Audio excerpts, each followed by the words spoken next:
লাগিছে একমাত্ৰ সন্তান হিচাপে আৰু মাক হিচাপে বহুত ভাল লাগিছে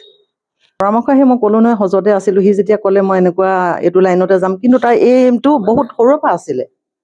এই এইমটো একদম মানে নাৰ্চাৰী কেজি মানৰ পৰা এই এইমটো আছিলে আৰু মানে এনেকুৱা চিভিল ছাৰ্ভিচতে সি যাব তাৰপিছতে এই হাই ছেকেণ্ডেৰী ৰিজাল্ট দিওঁতে ডাক্তৰ পঢ়িবলৈ চবেই ক'লে তাৰপিছত সি ডাক্তৰ নপঢ়ে ইঞ্জিনিয়াৰত মানে ল'লেও এডমিশ্যনো ল'লে লৈ পেলাই মই ইঞ্জিনিয়াৰ নপঢ়োঁ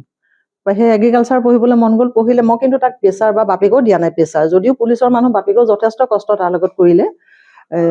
মানে হেৰি কৰিব নোৱাৰি তই যি কৰ আমি এৰি দিলোঁ আৰু আমি তেতিয়া তাতেই আছিলোঁ যে তাৰপিছত সি নিজে এইখিনি হেৰি কৰিলে আৰু কৰাৰ পিছত এইটো পৰ্যায় এতিয়া থাৰ্ড এটেম্প এইটো তাৰ ক্লিয়াৰ হ'ল সেইটো কাৰণে মাক হিচাপে সুখী আৰু তাৰ কষ্টখিনি যে মানে এটা ফল সেয়াই আৰু APSC CC 2024 Director of Taxes rank 23 বহুত ভাল লাগিছে আৰু দীঘলীয়া এটা প্ৰচেছৰ আজি ফলাফল এটা পাইছোঁ তাৰ কাৰণে বহুত সুখী মই হয়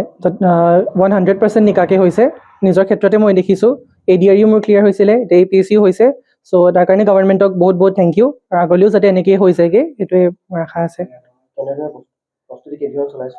মই 2022 লাষ্টৰ ফালত মোৰ ষ্টাৰ্টিং কৰিছিলোঁ এইটো মোৰ থাৰ্ড এটেম্প্ট আছিলে আৰু মই SPM IS একাডেমীৰ ফাউণ্ডেশ্যন বেটছৰ ষ্টুডেণ্ট আছিলোঁ ছাৰহঁতে যেনেকৈ কৈছিলে মই তেনেকেই কৰি গৈছিলোঁ কামবিলাক আৰু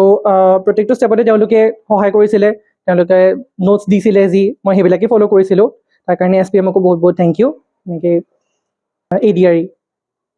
কৰিছিলোঁ এগ্ৰিকালচাৰ ডিপাৰ্টমেণ্টত এগ্ৰিকালচাৰ এক্সটেনশ্যন এছিষ্টেণ্ট হিচাপে শিৱসাগৰ ডিষ্ট্ৰিক্টতে এতিয়া ইনস্পেক্টৰ অফ টেক্সেছই ল'ম বাৰু হয় কনচিষ্টেঞ্চিটো মেইন হয় এইটো পৰীক্ষাত আৰু ফেইলিয়াৰ্ছ থাকিবই সকলোৰে জীৱনত ফেইলিয়াৰ্ছ থাকে আৰু ফেইলিয়াৰ্ছক আমি ডিফাইন কৰিব দিব নোৱাৰোঁ নিজকে তো সেইকাৰণে failures are the stepping stones of success বুলি যিহেতু কয় চ' নিজৰ ফেইলিয়াৰ্ছখিনিক নিজে এনালাইজ কৰি পিনি ভালদৰে আগুৱাই যাব লাগে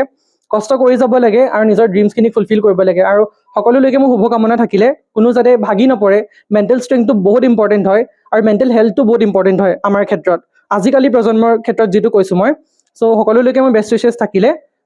সেয়াই যিকোনো খবৰৰ বাবে যোগাযোগ কৰক আমাৰ এই নম্বৰত 9181 307 2221